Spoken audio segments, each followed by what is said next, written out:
By the time you're 40, you will have spent 4 years of your life procrastinating. And this is what studies have shown in men, where you have wasted 10% of your life.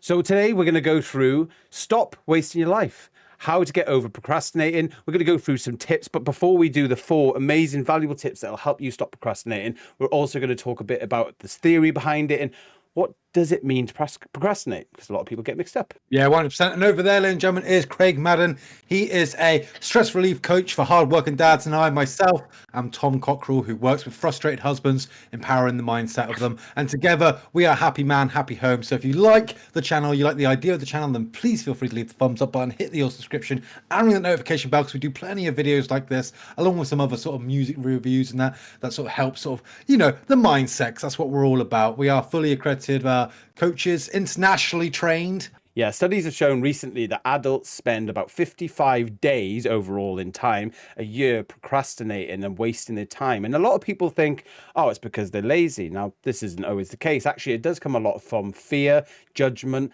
and it does come from stress as well. So a lot of people that could be dealing with chronic stress and burnout will find the easier route, an easier option. For instance, if they was to have to do stuff for a meeting, or they had something really important to do with the family, or going out with the family, you always hear those stories go, yeah, we definitely need to go up to the beach one day, but we'll keep on putting it off and keep putting it off. And then we wonder, what have we done instead of going to the beach? Well, we sat there in the weekend and did nothing because we're procrastinating. We're finding the excuse. Exactly, and that excuse will always be found by you lovely people, because it is up to 70% of men that do admit to it. But these sort of problems, they do have long-lasting effects. They can cause damages to your marriages. They can cause damages to your children. You know, if you promise to take them out and you go, oh yeah, maybe next weekend, kids, maybe next weekend, and it keeps procrastinating because you keep making up stuff that you don't want to do. So yeah, it can have a really massive impact on your home. And we're all about the happy home here, so that's why we thought we're going to delve into this wonderful subject. So we're going to get into this 4 wonderful tips starting right now. So do you find yourself sitting there at night and you've wasted 2 hours? You look back and sort of do a reflection moment, look past the week and think of all the times you were scrolling on YouTube, scrolling on TikTok. Don't hopefully mean this video, by the way.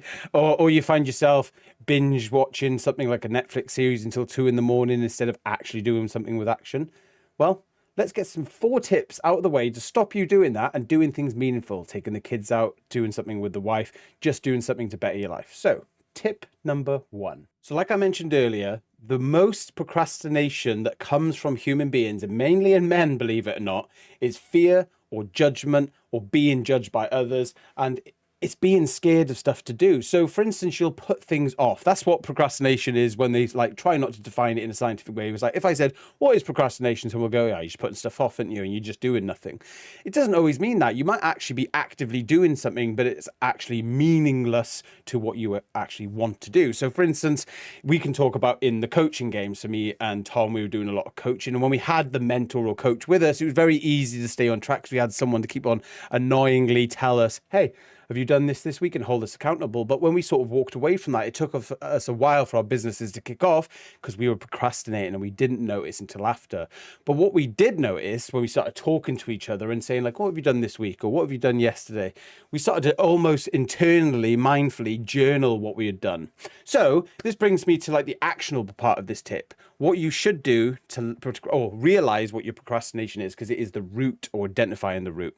So what you can do is you can use a computer, a notebook. If you can mentally do it, that's absolutely fine. And think about a few things that you should have done in the week, or you should be doing instead of procrastinating. So for instance, it may be that you need to clean the car. Nobody wants to go and clean the car, do they? Or you need to go to the gym or something like that.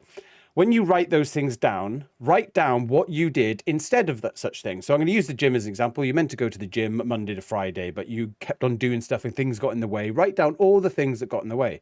You'll find that some of them are legitimate, like went out with the kids, did something with the kids, took the wife out, it was someone's birthday, whatever it may be, worked a bit late. But right when you write things down, you'll probably start to notice, watch TV, sat on the laptop and watch porn, something like that. You'll start to go, I just procrastinated. Take those things out of your life, understand the root, and then you can change the way you don't procrastinate and actually take action. I said action a lot, and actually. Beautifully said, Craig. Exactly that. Now, tip number 2 is using time structure like the absolute boss that you can be. Now, what I would use for this, for instance, is a lot of things that I end up procrastinating is because I've got so much going on that I sort of get lost with the more unimportant bits. So for me, a good helpful tip for this is to create like to-do lists. Yeah, use your phones. Smartphones are absolutely bloody brilliant for like helping. You've got calendars, you've got clocks, timers, you set scheduling options and all that. So use those sort of resources to your ability. For me personally, I create a massive to-do list and I sort of check things out, and then I'll put a certain item into a time frame. So okay, right, like 8 p.m. till 9 p.m.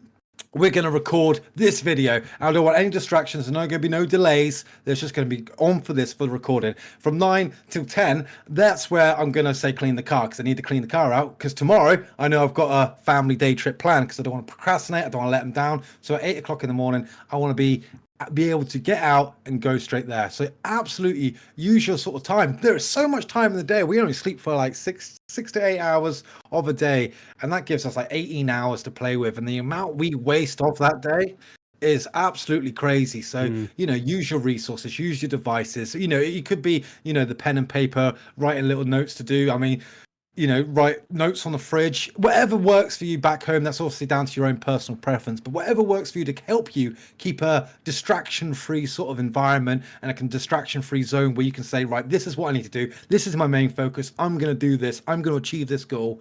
That is how you do that. So tip number 2, use your time structure like an absolute boss. Yeah, I love that tip as well. Using a to-do list is always good, and I'm sure you already know it, but do you do it? That's the question. Tip 3, embrace the 5-minute rule. Now, this is really good because, believe it or not, our brains are an amazing, amazing machine inside our body. The things it can do would absolutely shock you when you start to learn the neurological signs that it can do.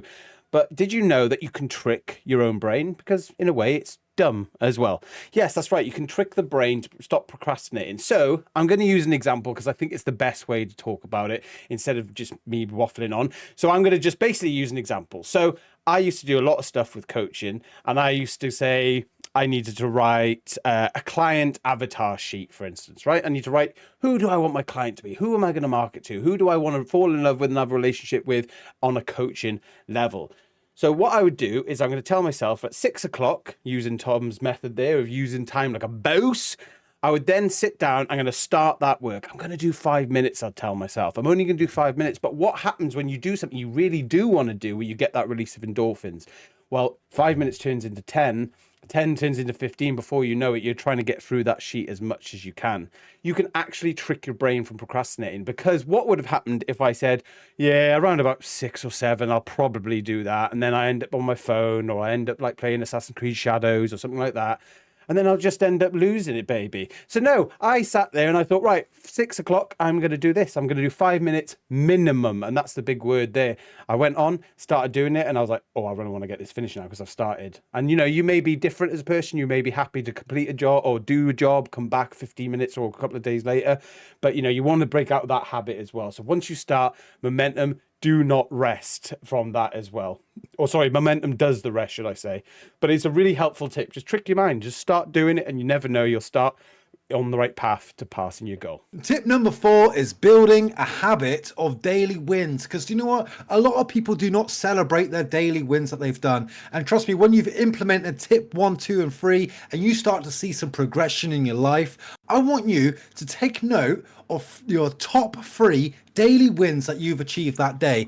And this is going to absolutely change your mindset later on in the future. Because what you're going to do is say, oh, well, today I did this, today I did this, today I did that. And okay, that's progress. It's progress towards your goal. Excellent bloody job.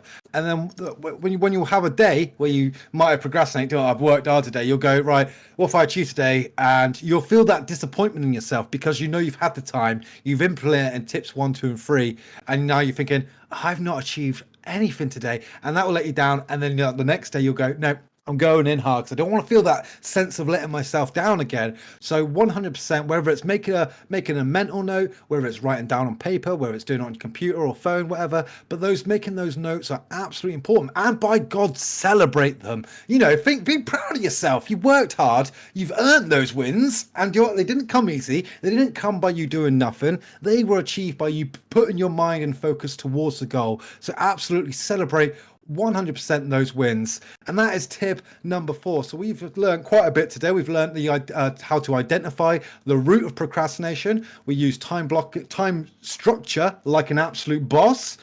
We have embraced the 5-minute rule, and we've celebrated our daily bloody wins. And all these tips that myself and Craig have demonstrated to you today, they are really simplistic. They are things that you don't need to like go out and buy stuff for. You don't need to do anything for it.